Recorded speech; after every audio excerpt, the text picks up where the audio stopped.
definition of a depressing Lakers loss that we just witnessed tonight. A 101-99 loss behind an insane Jamal Murray buzzer beater against Anthony Davis. The Lakers blew a 20-point lead.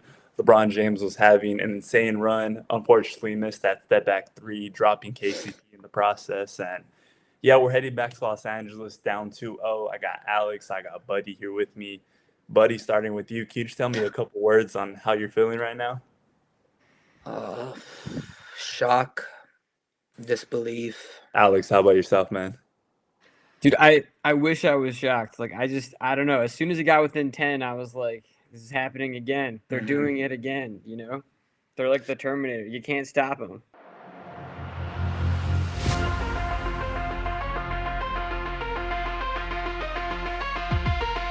Down very significant. Yeah, going down to the two, minus three for three, at the other end. Here come the Lakers with more. Coming off the screen and playing defense. That's why Jokic did a great job getting the hand up, but that was Plumlee's man coming off the screen. If you're the Lakers.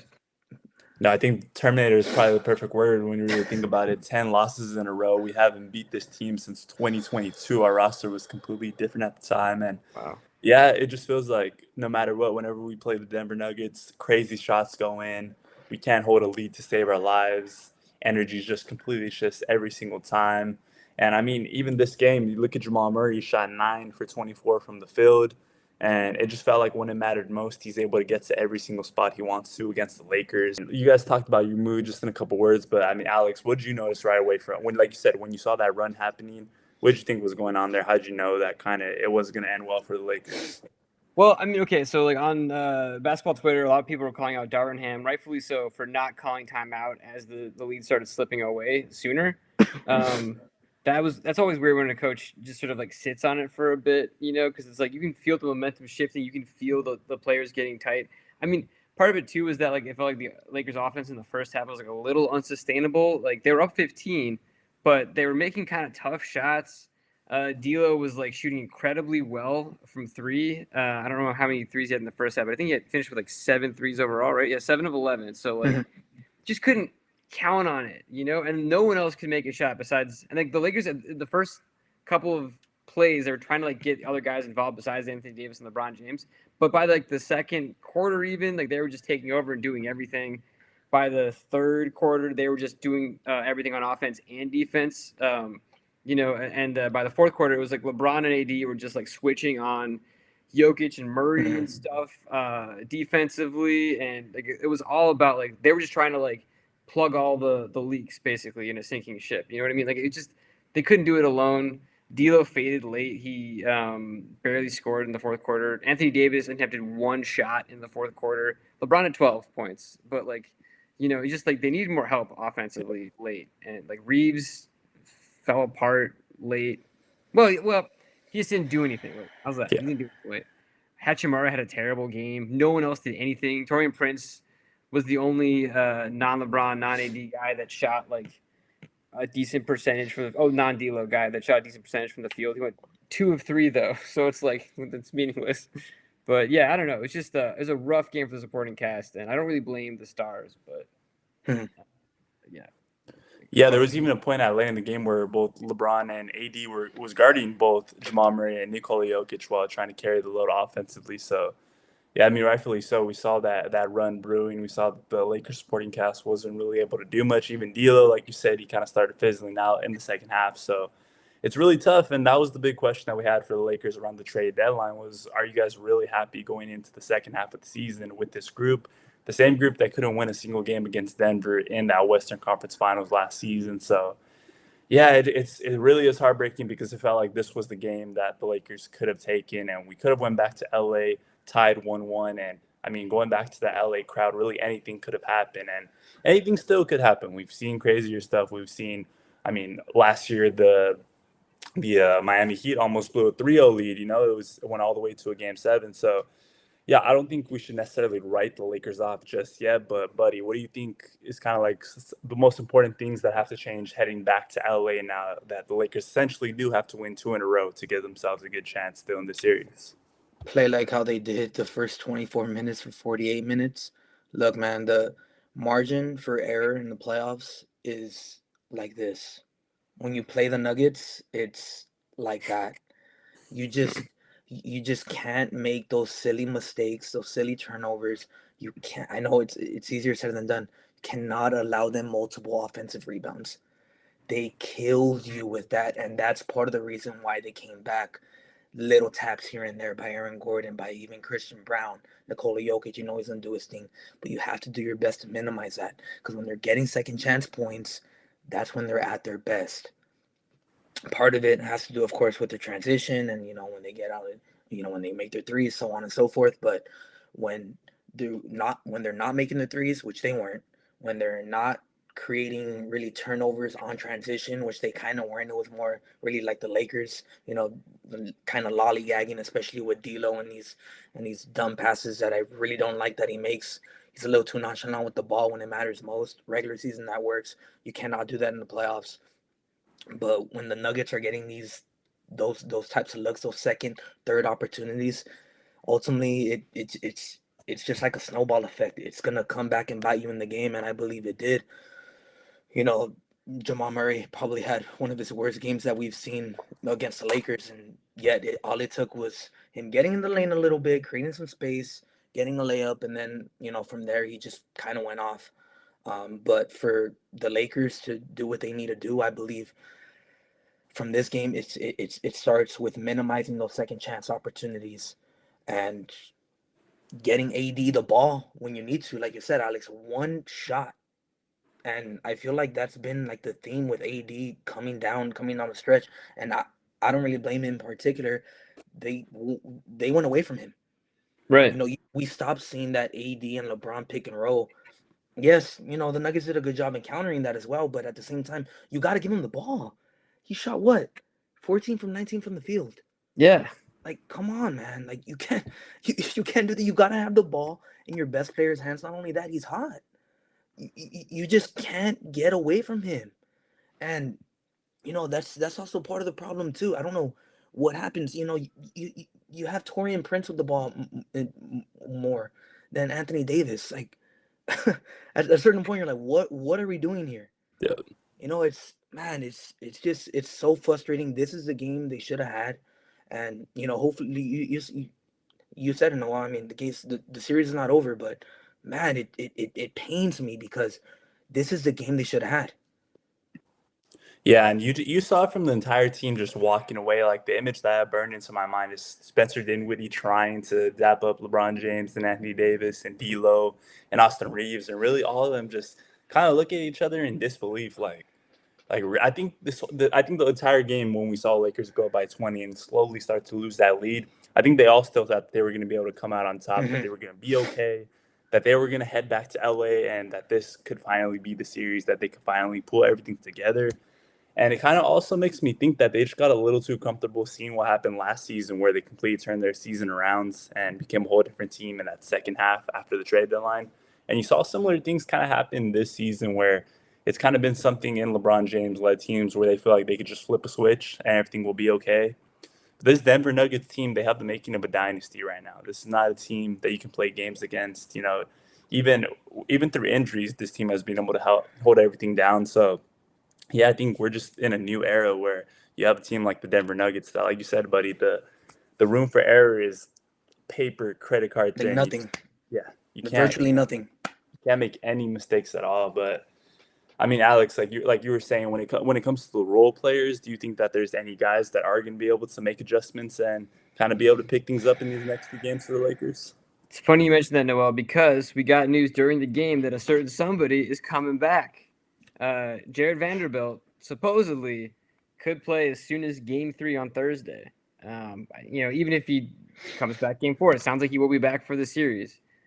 He's like their best perimeter defender because Gabe Vincent's kind of been a no-show after the left knee effusion that he did a surgery for.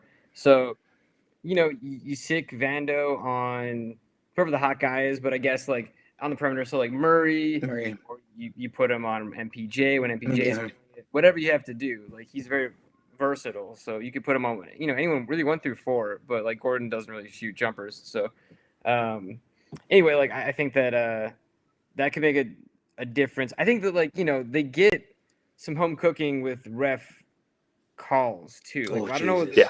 throw edge was. It was. Oh no, hold on.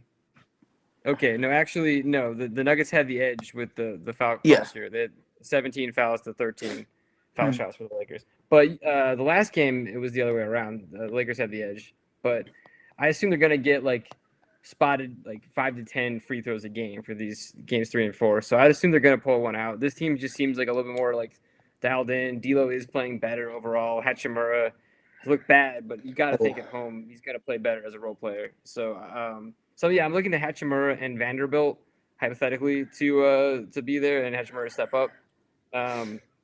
Dinwiddie and Vincent have been rough. Just you can't count on them for offense, which is not good for your backup point guards. So I don't know. I mean, like I love to get like a big Reeves game too. But they've been good about just sort of like mitigating him. So I don't know what the solution is really, but I think getting defensive help from Vanderbilt would be huge. I don't think they're going to win this series, but I think the Lakers could definitely win one of these next 2 games. Yeah. I mean, yeah, I think you definitely have to at least come out here with a win or 2. You can't get swept after, not making too many big roster changes compared to the year before, because then it kind of just it's a stain on your franchise at that point. It's like you have 2 of the best players in the NBA. You have generational talents. You have guys that you have committed massive contracts to, and it's essentially no progress has been made, because instead of going back to the Western Conference Finals, you go to the first round against the same team, and you've had all this time to game plan against them. At the end of the day, you still can't even win a game. Like, that's just not going to look good on the Lakers as a whole. And I mean, just looking at the past couple of years since we've had Anthony Davis and LeBron James, it's just been a really big mess. And I don't think any player on that team wants to go out sad to the Denver Nuggets once again. So yeah, that's really my big takeaway from this. But I mean, looking at LeBron James, guys, I mean, what did you guys think about his overall performance? I know the big story is that missed 3-pointer that he took. Did you guys even like that 3-point shot as a look to win the game, or do you think something else should have been done in that moment? Buddy, you can kind of take this one if you want. Yeah, man. I mean, look, he was open, and he shot a career high, 41% from 3 this year. So, I'm going to live with the ball in my best player's hands, and you're going to live with the results. So, he was wide open, so why not and go ahead and take it? But man, I swear, I every time he went to the rim, he got fouled. Like virtually almost every time he went to the rim, he got fouled. That's maybe like 10 free throws alone. Lakers shot 13. LeBron alone should have been to the line at least like five times. But man, LeBron, you could tell he was gassed. The altitude does not help. They kept on mentioning in the broadcast a ton of times that they were gassed, and you could tell that he was. But you don't play till Thursday. You got to muscle it out. Essentially, this was a must win. At least that's how I viewed it. But LeBron gave everything he can, and that's the difference between the win and the loss. Knocking down some shots when it matters the most. We've seen it. LeBron missed a shot.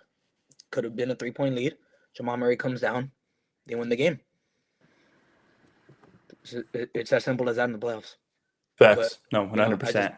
I just saw LeBron played as well as he can. He hasn't been his superstar mode, but what do you expect? He's 39 years old, and he has like 50,000, 500,000 miles in the tank. So, but man, shout out LeBron once again. He made crazy highlights, and we're going to go as he goes. Facts. And AK, kind of going over to you, what did you think about that look? Do you think that was something that Laker fans should live with and LeBron should live with, or would you rather have seen him kick it or try to get to the rim like Buddy was saying? Or even split the difference, because he knocks. I think it was KCP that was defending him. He knocks him down. He's wide open there off the pick, and then he has a lane to at least to like the nail, to the free throw line to just like get up a little jumper. Does he have to do a 3? Like, I know. I mean, like they weren't. It was a tie game. Like, you didn't have to take a 3. I don't know. So yeah, I kind of agree that he should have gone for an easier shot, a closer shot, higher percentage shot. But it's okay. But yeah, like I don't know. Get inside. I agree. Overall, though, yeah, like Buddy said, he had a good game. He was playing defense early. He had that cool block. I think on Murray early, and he didn't quite finish with a triple double. But it was like 26 and 12 and 8 or something. Yeah, 26 points, 12 assists, 8 rebounds, 2 steals, 2 blocks. just 2 turnovers. So, pretty efficient shooting line, I think, too, right? Like 9 of 19. 9 Yeah. of 19. Yeah, And them so too. that's pretty good. 3 of 6 from deep. So like that's fine. But like, yeah, I kind of agree. Like, do they have a timeout to burn there? I think they did. They did. I think They had did. time on the clock too when he took that Yeah. jumper. They had like 8 seconds or something. So like, Mhm. they could have You're gotten talking a about better look. you're talking about the shot clock, of course. Yeah, the shot clock. Because they got the ball back with 30 seconds left, and he's listed as taking the shot at 16 seconds. So yeah, he had like 8 seconds. So like, yeah, they should have just like drawn up a play or something. Or but well, really, he should have just driven. Yeah, he should have driven. It's frustrating. I don't know. It is. It's crazy. Yeah, I think there was probably a lot of components going through his head right there. I think first off, he wanted to highlight. He dropped KCP. Whether it was a push or not, he dropped KCP. He wanted to highlight. Also, too, he probably wanted to put the game a lot more out of reach because we saw what happened when Jamal Murray got the ball and they were only down by 1. So I definitely think he wanted to give the Lakers a bigger lead. And so yeah, at the end of the day, like you said, he's a superstar. He's the franchise player. You live with your guy taking that shot, especially when he's shooting the best he's ever shot from 3 in a season. But that's my final question for you guys to wrap this up. We're keeping it a quicker pod because that was a heartbreaking loss. There's still a lot to gather from it. But I gotta ask you guys, how do you think the series ends? Do you think the Lakers are able to come back? I know, Alex, you kind of already said you think they can win a game or two, but official predictions for how this series plays out. We'll start with you, Alex, since you kind of already touched on yours. Oh, sure. Okay. So, according to Atlanta Basketball, which I find to be a pretty reliable site, they said that teams have only rallied back from down 0-2 in a series 33 of 100 or 449 times in NBA history.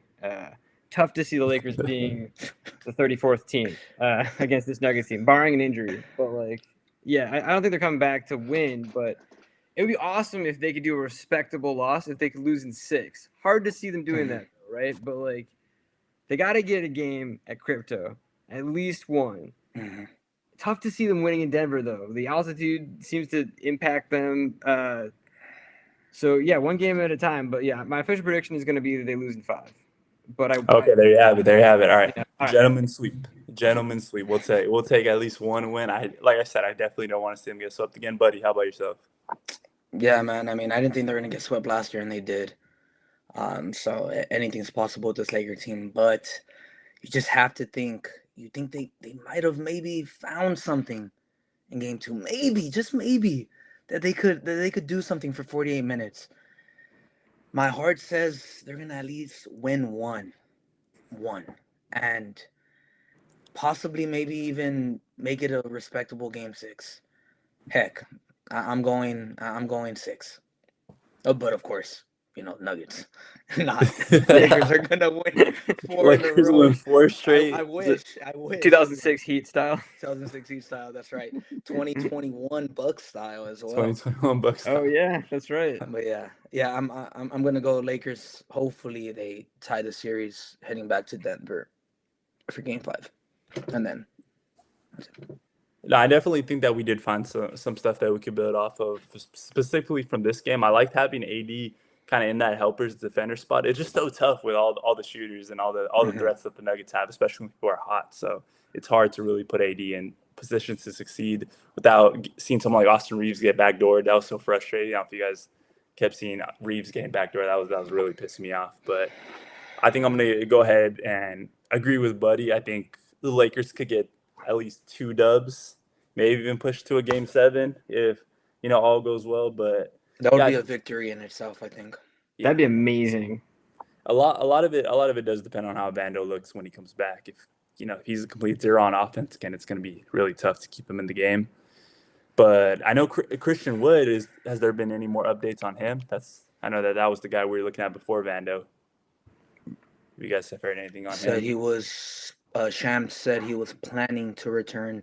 Darvin kind of shut that down a little bit. Kind of shut it down in terms of like making it like official. Gotcha. I mean, I think if Shams said it, I think we should be in for possibly a Wood sighting on Thursday.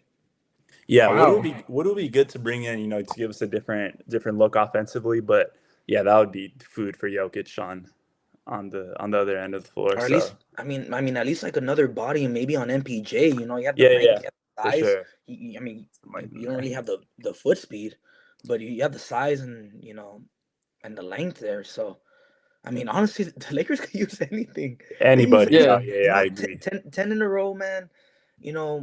I thought they were gonna avenge themselves today. They didn't, but they still have a chance. The series is not over, hypothetically speaking, right? It's not over. Yeah, I So mean, going back home, getting 3 days of rest, having a whole new set of adjustments to make. Yeah, I definitely think the series is not over at all. And as low as our morale is right now after watching that ending, we've seen LeBron James come back from crazier stuff. We've seen LeBron James use that underdog tag as direct motivation. So, yeah, I mean, we're going to be back in the mix on this YouTube channel on alllakers.com. You guys keep going crazy with your articles. Make sure you guys check out all of my guys' work here and hit that subscribe button, smash that like button, tap that notification bell.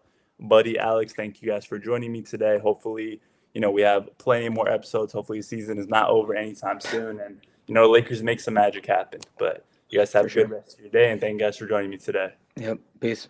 Go Lakers.